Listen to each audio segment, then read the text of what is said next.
Taxes and Smuggling, Prelude to Revolution.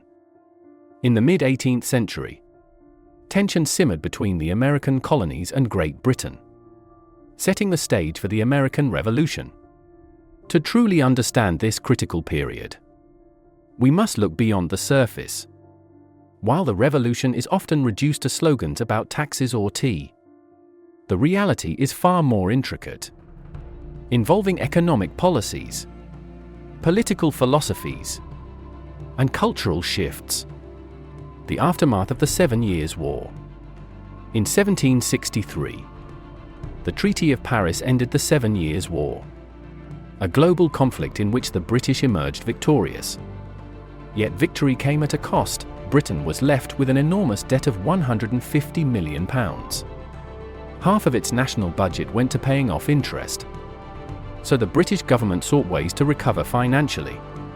The colonies, viewed as the primary beneficiaries of the war, became a natural target for taxation. At first glance, this might seem reasonable. After all, British troops had fought to protect the colonies from French and Native American threats. However, the colonists didn't see it that way. Many resented the restrictions placed on westward expansion under the Proclamation of 1763, which aimed to prevent conflicts with Native Americans by limiting settlement beyond the Appalachian Mountains. This, combined with the new tax policies, left the colonists feeling both restricted and exploited. Taxes and trade regulations, a brewing storm. Taxation in the colonies wasn't entirely new.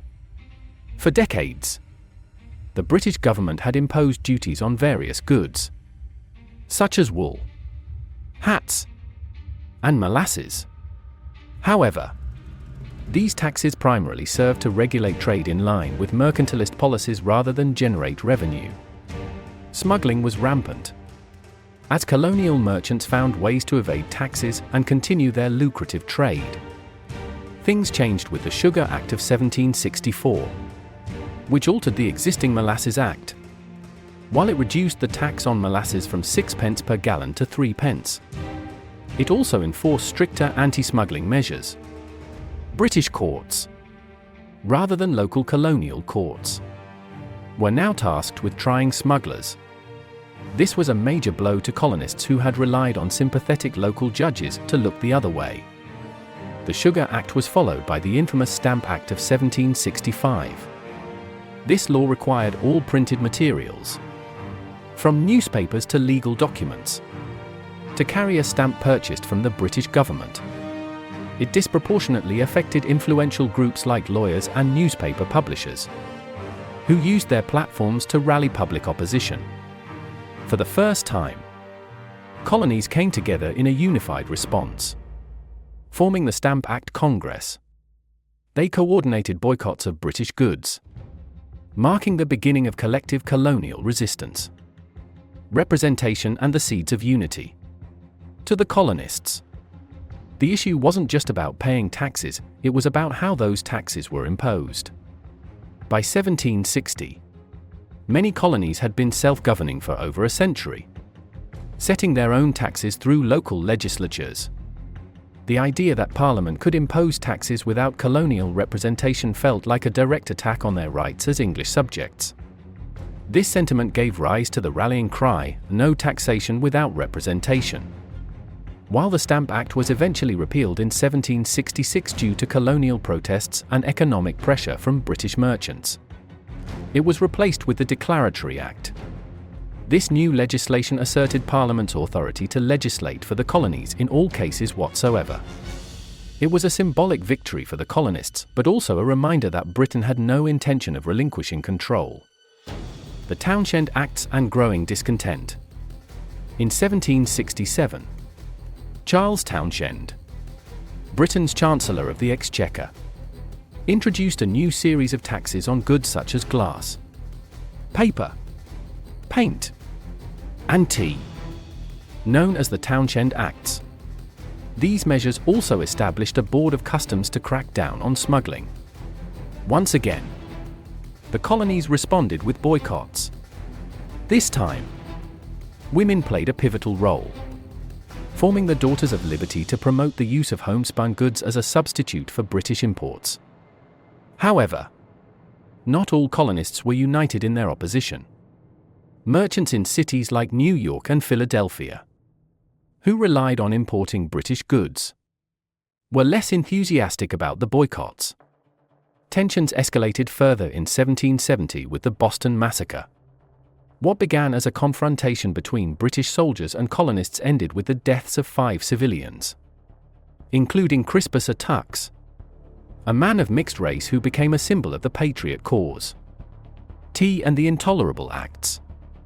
Despite the repeal of most Townshend taxes, Britain retained the tax on tea as a symbol of its authority. In 1773, the Tea Act granted the British East India Company a monopoly on tea sales in the colonies, allowing it to sell directly to consumers at reduced prices.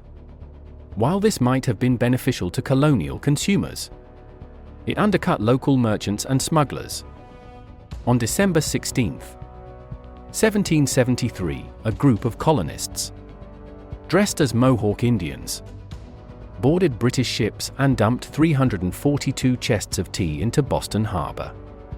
This act of defiance, known as the Boston Tea Party, prompted Britain to retaliate with the coercive acts, dubbed the Intolerable Acts by the colonists.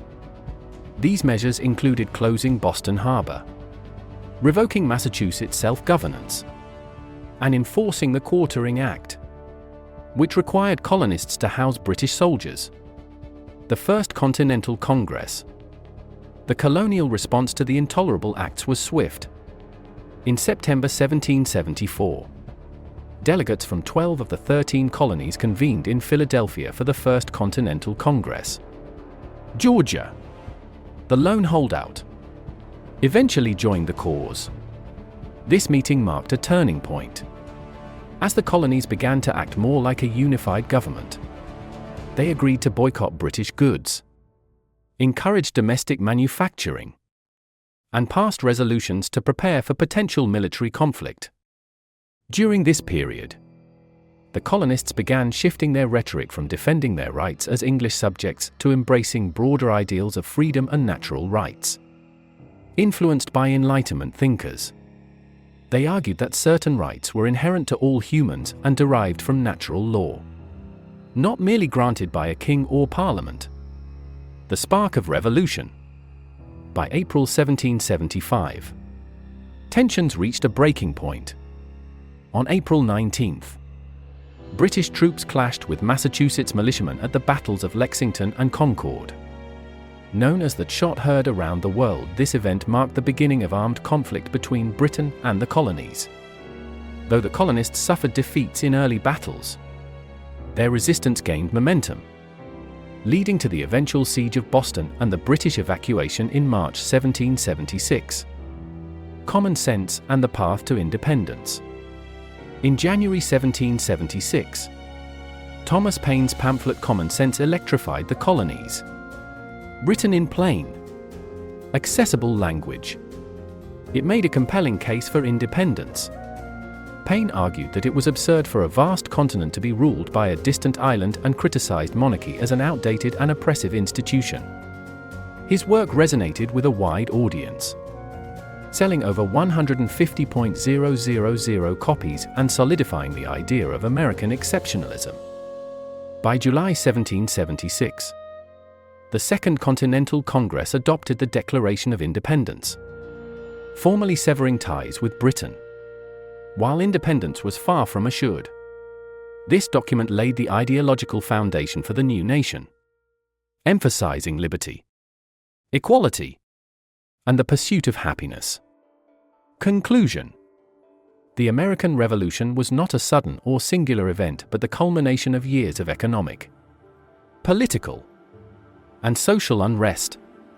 From the enforcement of trade regulations to the imposition of taxes, each action by the British government chipped away at the colonists' loyalty. Meanwhile, the colonists' growing sense of unity and belief in natural rights propelled them toward revolution. By the time shots were fired at Lexington and Concord, the seeds of independence had already taken root. setting the stage for the birth of a new nation.